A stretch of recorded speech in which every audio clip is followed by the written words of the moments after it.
The scent of cat urine drifted through the alley, and the rat's body did something impossible. It relaxed for 100 million years. That chemical signature had been a hardwired kill switch in every rodent brain. Freeze, flee, survive. This rat lifted its head, sniffed the air with something close to curiosity, then walked toward the shadow crouched at the alley's mouth. The cat's pupils were black coins. The rat kept coming, unhurried, its ancient terror chemically deleted. It did not know that tiny white cysts had taken root inside its amygdala, each one a sleeping parasite called Toxoplasma gondii, a single-celled creature with a single ruthless need. It cannot finish its life inside a rat. It requires a cat. Only in a feline's gut can it mature, find a mate, and scatter the next generation into the world. The rat was not broken. It was being steered. And the question hanging in the wet air was this: how does a single cell reach into the deepest wiring of a brain and erase an instinct evolution spent eons carving there? Meet the architect of this hijacking, Toxoplasma gondii, a microscopic protozoan with a life cycle so demanding it reads like a heist plan. Here's the problem. Toxoplasma cannot reach sexual maturity just anywhere. It needs the intestinal lining of a cat. Only there, in that specific chemical environment, can it mate and produce offspring. No cat, no future. But the parasite doesn't start its life inside a feline. It spends its youth embedded in the muscles and brains of warm-blooded animals. Rats, mice, birds, anything a cat might stalk and kill. This is the trap evolution set. A cautious rat that avoids predators and dies of old age takes every Toxoplasma cyst in its body to the grave. The parasite's lineage ends. The only exit is through the stomach of a cat. So the arithmetic becomes brutal. Steer the host toward the predator or vanish. And this isn't some obscure corner of nature. Roughly 1 in 3 humans carries Toxoplasma cysts right now, dormant in their tissues. Billions of intermediate hosts across the planet harbor the same cargo. Each one is a potential vehicle. Each one is waiting. The question is no longer whether a single cell can erase an ancient fear. The question is what machinery it uses to pull it off. The machinery is dopamine. In 2009, molecular biologist Glenn McConkey was digging through the Toxoplasma genome when he found something that shouldn't have been there: genes for tyrosine hydroxylase, the enzyme that builds dopamine. The parasite carries its own dopamine factory, packed inside every cyst. And those cysts don't scatter randomly through the brain. They cluster in the amygdala, the fear-processing hub, and the prefrontal cortex, where risk gets weighed and decisions are made.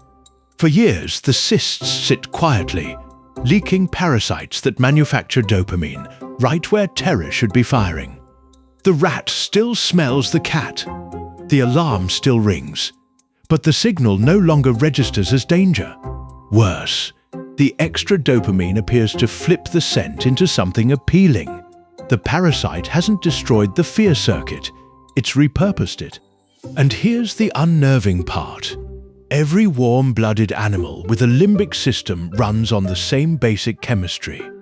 Rodents, hyenas, chimpanzees, humans, the same dopamine, the same amygdala architecture, the same vulnerability. The mechanism wasn't built for rats. It was built for mammals. But a lab is a lab. The Mara Hyena Project tracked, spotted hyenas in Kenya for decades. Blood samples, behavioral logs, generations of cubs growing up on the savannah. And buried in that data was a pattern nobody went looking for. Infected cubs behaved wrong. A young hyena normally keeps a wide buffer between itself and a lion. Lions kill hyenas. The calculus is simple. But the infected cubs drifted closer. They lingered near lions that should have sent them sprinting. They took risks no healthy cub would take. When the researchers ran the numbers, the story was stark. Infected cubs died from lion attacks at roughly 3 times the rate of uninfected ones.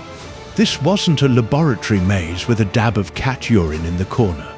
This was the open savanna with real predators, real consequences, and a parasite that had rewritten the survival instincts of a top carnivore. The manipulation was not a curiosity. It was a lethal force shaping who lived and who died. And if a single-celled organism could send a hyena walking toward the jaws of its deadliest enemy, what could it do inside a primate? In 2016, a team led by Clémence Poirot traveled to Gabon to find out. They studied wild chimpanzees, our closest relatives, and tested them with the scent of leopard urine. A leopard is the one predator that still hunts chimpanzees through the forest canopy. Uninfected chimps did exactly what survival demands. They steered clear. The infected ones did not. Some of them moved toward the scent, toward the signature of the animal that eats them. The parasite had reached into a great ape brain, into circuitry shaped by millions of years of predator and prey, and flipped the same switch.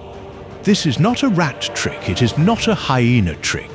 It is a universal hack, one that has likely been operating inside primate skulls since before humans stood upright. Generation after generation, across continents, Toxoplasma has been quietly deciding who runs and who stays, a hidden conductor in the orchestra of predation. And that raises a question that sits uncomfortably close to home. And the species that invited the cat onto the hearth, that sleeps with it, feeds it from the table?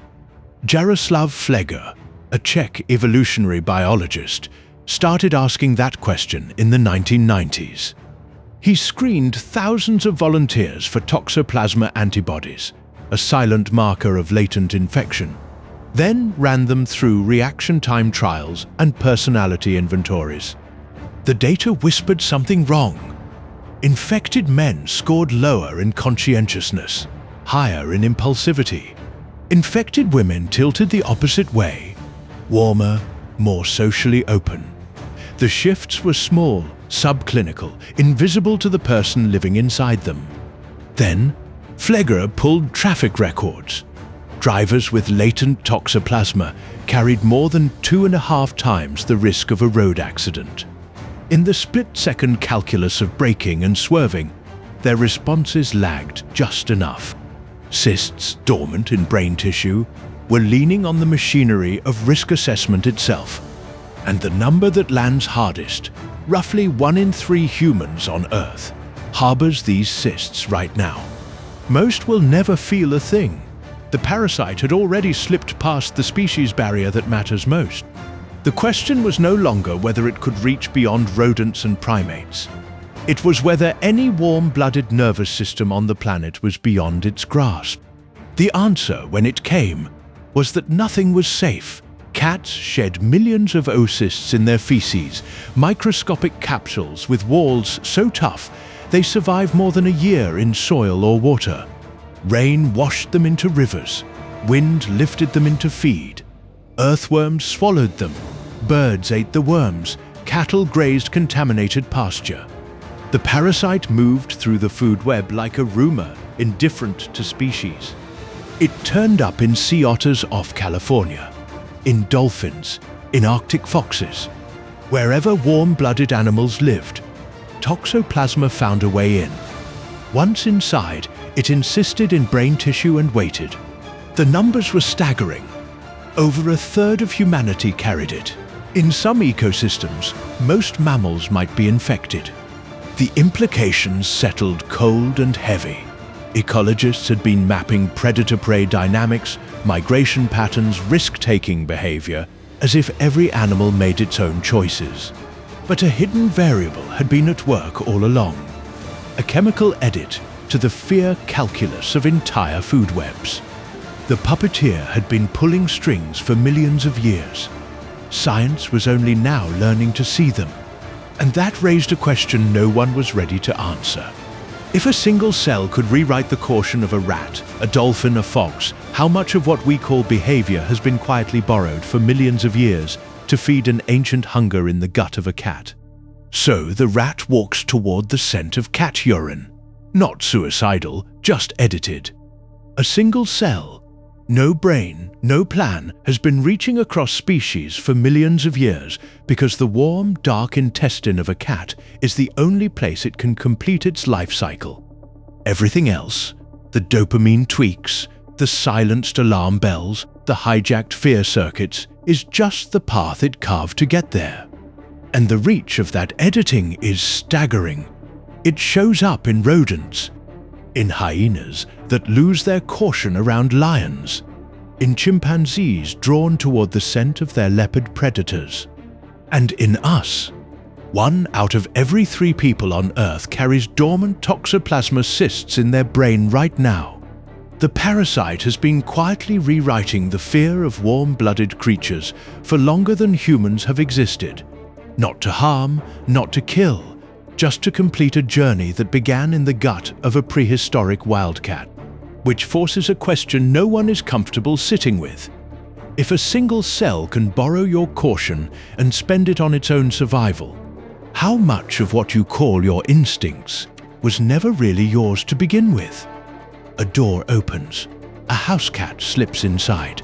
Neither creature knows it, but they are both moving inside a life cycle that now runs silently through billions of nervous systems, rewriting fear into approach 1 molecule at a time.